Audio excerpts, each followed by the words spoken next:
सर्वप्रथम माँ भारती के श्री चरणों में नमन करता हूँ।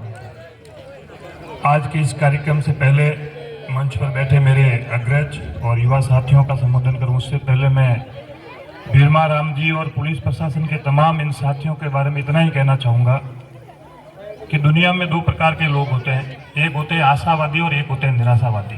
तो अंग्रेजी में एक कोट है कि a pessimist sees the difficulties in every opportunity, a pessimist sees the difficulties in every opportunity whereas a optimist sees the opportunity in every difficulty. तो ये आपकी जो पूरी टीम है, किसी भी प्रकार की चुनौतियों में अवसर को ढूंढने वाली टीम है, इसलिए मैं दिल से आपको सैल्यूट करता हूं, आपका आभार अभिनंदन करता हूं। क्योंकि आज जिस प्रकार का जमाना है, उस जमाने में हर कोई अपना प्रचार और प्रसार करता है। हर किसी को ब्रांडिंग करना पसंद है, लेकिन केवल अपने फायदे के लिए, अपने बिजनेस को बढ़ावा देने के लिए कोई भी इस प्रकार के कार्यक्रम ऑर्गेनाइज करवाता है। लेकिन मैं बीरमा राम जी और उनकी पूरी टीम को और पुलिस प्रशासन के, चाहे हनुमान सिंह जी विराजमान है, खेत सिंह जी विराजमान है, नरपत सिंह जी, शारदा जी और उनके साथी योगी जी, इन सबको मैं धन्यवाद देता हूं कि आपने हम सब लोगों को एक जागरूकता का पाठ पढ़ाने के लिए हमारे इन छोटे, हम लोगों के अंदर जो सबसे बड़ी कमी है वो आत्मविश्वास की है। हम सभी के पास में कोई न कोई ऐसी शंकाएं, हमारे मन में भी खूब सारे प्रश्न हैं, लेकिन हम इस मंच के माध्यम से लोगों के सामने उसको रखने से हिचकिचा रहे हैं, क्योंकि अभी तक हम लोगों को ऐसा वातावरण नहीं मिला। तो मेरा बीरमा राम जी और आप सब लोगों के माध्यम से इतना ही निवेदन रहेगा, जो छोटे भाई और बहन मेरे यहाँ सामने विराजमान है, जिंदगी में अगर सबसे बड़ी कोई समस्या है तो हमारे मन का डर है।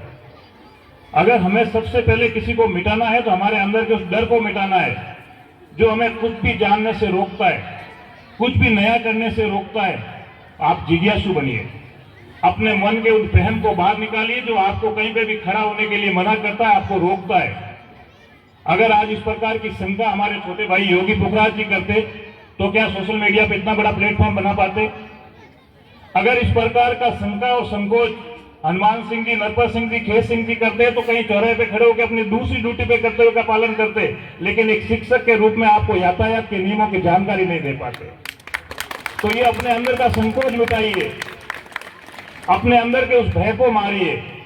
आप में काबिलियत है कुछ करने की, कुछ कर गुजरने की, उस दुनिया को दिखाने की कि आप में वो सारी क्षमताएं। हमारा देश बहुत बदल चुका है। एक जमाना था जब अमीर लोगों के बच्चों को शिक्षा मिलती थी। आज हमारा देश आजाद है, और इस देश को आजाद कराने के लिए आप जैसे ही छोटे छोटे परिवारों से आने वाले अनेक लोगों ने बलिदान दिया। आज इस देश के अंदर उद्योगपति भी किसान का बेटा है, देश का प्रधानमंत्री भी किसान का बेटा है, राजस्थान का मुख्यमंत्री भी किसान का बेटा है, और पुलिस का बड़े से बड़ा अधिकारी भी किसान का बेटा है। ये अगर किसी ने अधिकार दिया तो शिक्षा ने दिया। ये जो मंच पे आज अधिकारी बैठे, मुझे नहीं लगता कि राजा महाराजाओं की पीढ़ी से आकर के बैठे हैं। ये गांव ढाणी के सामान्य परिवार से निकल करके यहां तक का सफर अगर इन्होंने तय किया तो अपने मन के उस डर को दूर करके अपनी जिज्ञासा को जिंदा रख के किया। मैं आप सब लोगों से एक निवेदन करना चाहता हूं कि आज लोग कहते हैं कि साथ चांदना भाकर थोड़ा सा आर्थिक रूप से पिछड़ा हुआ है। मैं कहता हूं कि बहुत मजबूत दिल के लोग यहां निवास करते हैं। विषम परिस्थितियों में रह करके छोटी छोटी कुटीर और लघु उद्योग के माध्यम से मजदूरी करके अपने बच्चों को बड़े सपने देखने के लिए अगर कोई भेजने का मादा रखता है तो इस कॉलोनी में रहने वाले लोग रखते हैं। तो ये पिछड़ा हुआ सेक्टर नहीं है। हो सकता है आर्थिक रूप से आज थोड़े कमजोर है, लेकिन आप पढ़ लिख करके कल जब 10वीं करके 12वीं करके इस विद्यालय से आगे जाएंगे और इस सामने मंच पर बीरमा राम जी पुनः आपको कभी बुलाएंगे तो आप हमारे लिए प्रेरणा के स्रोत साबित होंगे। आपको देख करके जो सामने बैठे छोटे भाई और बहन है वो सीखेंगे। मैं दुर्गा राम जी और सारे साथी यहाँ विराजमान हैं।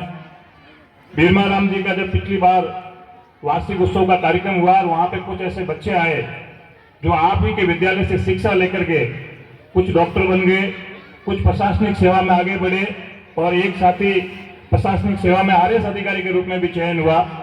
तो वो भी आपकी तरह छोटे परिवार से निकल करके आया। उनके पिताजी ने भी गांव में खेती की, लेकिन आज उनका बेटा, आज उनकी बेटी प्रशासन के बड़े ओहदे पे बैठी है। आज यहाँ शारदा जी बैठे हैं, नरपत सिंह जी बैठे, ये हम जैसे सामान्य परिवार से आए हुए लोग हैं। तो हमें शिक्षा के महत्व को समझना होगा।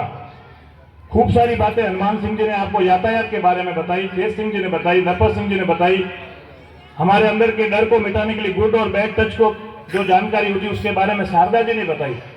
वीर महाराम जी सदैव आपको सामने अनेक प्रकार की बातें रखते हैं, लेकिन मेरा आप लोगों से एक विशेष निवेदन रहेगा कि अगर हमें इस दुनिया में अपने आप को सर्वश्रेष्ठ बनाना है, इस दुनिया के अंदर हमें सबको अपने परिवार को इतना गौरवान्वित महसूस करना है कि वो आपको देख करके खुशी महसूस करे, आपका मोहल्ला, आपका गांव आपके नाम पर नाच करे, तो सबसे बड़ी है आपकी शिक्षा और उससे भी बड़े हमारे संस्कार। आज सोशल मीडिया का जमाना है, हम रील्स बनाने के चक्कर में इतने आगे बढ़ गए कि किसी ब्याह और शादी में जाते थे भूल जाते कि हमारी मासी का बेटा भाई आया है, हमारी बुआ का बेटा भाई आया या कोई हमारा दूर का रिश्तेदार आया, हम उस बात की चिंता और चर्चा नहीं करते, क्योंकि हम केवल उस शादी और विवाह में एक चीज का ध्यान रखते हैं कि हमारी रील्स अच्छी बन रही कि नहीं बन रही, और उससे भी पहले मोबाइल में देखते हैं कि फिल्टर अच्छा लगा कि नहीं लगा, मेरी फोटो अच्छी आई कि नहीं आई। आपका फिल्टर और आपकी फोटो उस दिन अच्छी आएगी जिस दिन आप अच्छी संस्कारवान शिक्षा लेंगे और इस विद्यालय से शिक्षित होकर के आगे जाके समाज के किसी बड़े पद पर जाएंगे। आप आरएस बनेंगे, आप आईएएस बनेंगे, और जरूरी नहीं है कि हर बच्चा आरएस और आईएएस बने। बड़े होकर के एक अच्छा उद्योग स्टार्ट करिए, बिजनेसमैन बनिए, सारी दुनिया आपको सैल्यूट करेगी, आपको किसी फिल्टर की जरूरत नहीं रहेगी। जो आपसे मिलने आएगा वो अपने चेहरे पे फिल्टर लगा के आएगा कि मैं वीर महाराम जी के उस विद्यार्थी से मिलने जा रहा हूं जो आज यहां से पढ़ाई करके आरएस बन गया। हमें दुनिया में कहीं पर भी आवाज को ऊंचा करने की जरूरत नहीं रहेगी अगर आपके पास अच्छे शब्द होंगे। तो इस प्रकार के शब्द अगर हमारे अंदर कोई भरने का काम करता है, इस प्रकार की शिक्षा अगर हमें कोई देने का काम करता है, तो दुनिया की किसी भी फैक्ट्री में वो नहीं मिलेगी आपको। वो शिक्षा मिलेगी वीर महाराम जी और इन जैसे तमाम मंच पे विराजमान इन लोगों के माध्यम से। तो मैं आप लोगों को तो दिल से धन्यवाद देता हूं कि आपने अपना कीमती समय निकाल करके, नरपत सिंह जी और आपकी पूरी टीम ने जिस प्रकार का डेमो आज यातायात नियमों को लेकर के इस मोहल्ले में दिया, वास्तव में आपका ये सराहनीय और भागीरथी प्रयास है कि समाज के अंदर इस प्रकार की जागृति आए। आपके इस कार्यक्रम से अगर एक भी व्यक्ति की जान बचती है तो मैं समझूंगा कि आपकी यात्रा सफल हुई और आने वाले समय में भगवान आपको खूब उन्नति और प्रगति देगा, क्योंकि आपने किसी एक परिवार का चिराग उजड़ने से बचाया। सोशल मीडिया का जमाना है, छोटे भाई और बहनों से मैं ज्यादा कुछ कहना नहीं चाहूंगा, धूप काफी है और समय भी काफी हो गया है। जो व्यक्ति समय की मर्यादा का पालन नहीं करता है, समय के साथ नहीं चलता है, तो समय उसको कभी भी आगे बढ़ने का अवसर नहीं देता है। आगे परीक्षाओं का समय है, आज हम इस कार्यक्रम के माध्यम से मिले। मैं ऐसी उम्मीद करता हूं कि आने वाली इन परीक्षाओं में जो 10वीं और 12वीं के बच्चे मेरे सामने छोटे भाई और बहनें जो विराजमान है, वो अपने जीवन के श्रेष्ठतम परिणाम को लेकर आए, अपना बेस्ट दें। ये जो महीना 2 महीने का समय आपके पास है, जिंदगी में लौट करके कभी नहीं आएगा। जब आप जीवन में आगे बढ़ जाएंगे तो आज जो आपका ये समय, जो आपने अपना बेस्ट अपनी पढ़ाई को दिया है, अपनी स्टडी को दिया है, आने वाली पूरी जिंदगी आपको आराम करने का अवसर देगा। क्योंकि जब आपको मेहनत करने की जरूरत थी तब आपने मेहनत की। ये 2 महीने जम करके पढ़ाई करिए। आपका फोकस केवल अपनी स्टडी पे होना चाहिए। कोई भी चीज समझ में नहीं आ रही है, वीर महाराम जी से पूछिए, उस विषय से संबंधित जो मैडम सामने बैठे इनसे बात करिए, और जो आपके अध्यापक साथी उनसे बात करिए। घर में जो पढ़े लिखे भाई और बहन है उनके साथ बैठकर चर्चा करिए। परीक्षा का डर, उसका भूत अपने मन में नहीं रखना है, क्योंकि वहम की दवा किसी भोपे के पास नहीं होती। પછી अगर कुछ देने थोड़ा भरोसा फलान जी बाप जी ठीक कर लो, टाबर कहीं नहीं वहम हो। तो परीक्षा में डरने की जरूरत नहीं, सिर्फ और सिर्फ परीक्षा में वही पूछा जाएगा जो आपके गुरुजी ने आपको किताब में पढ़ाया है, वही सवालों के जवाब देने जो डेली आप अपनी कक्षा में इस बोर्ड के सामने देते हैं। तो अपने मन के डर को दूर करिए और अपना जो समय वो पूरा इस परीक्षा की तैयारी में लगा दीजिए। आने वाले समय में जब हम दोबारा मिलेंगे तो जो सामने चेहरे वो हंसते हुए नजर आने चाहिए, पता चलना चाहिए कि वीर महाराम जी की स्कूल ने राजस्थान के अंदर नंबर 1 स्थान प्राप्त किया, तब वीर महाराम जी का रक्षक का सीना चौड़ा होगा। एक छोटा का टास्क आप लोगों को देके जा रहा हूं। और जब हनुमान सिंह जी आज आप लोगों के सामने यातायात नियमों की बात कर रहे थे, तो इन्होंने एक छोटा सा टेस्ट लिया था आपका, उससे मुझे बड़ी खुशी हुई। मैंने वीर महाराम जी के साथ में वो शेयर भी किया कि आप सारे लोग अपना दिमाग स्कूल में लेके बैठे हैं। नहीं तो हम कई बार होते तो विद्यालय में और ध्यान हमारे घर में मम्मी के पास होता है कि आज पूरी कौन सी बनी है, सब्जी कौन सी बनी है। हनुमान सिंह जी जब आपसे बात कर रहे थे तो इन्होंने एक बात कही थी कि हिंदुस्तान चाइना को पछाड़ करके नंबर 1 हो गया है एक्सीडेंट के मामले में। तब आप में से किसी ने ताली नहीं बजाई।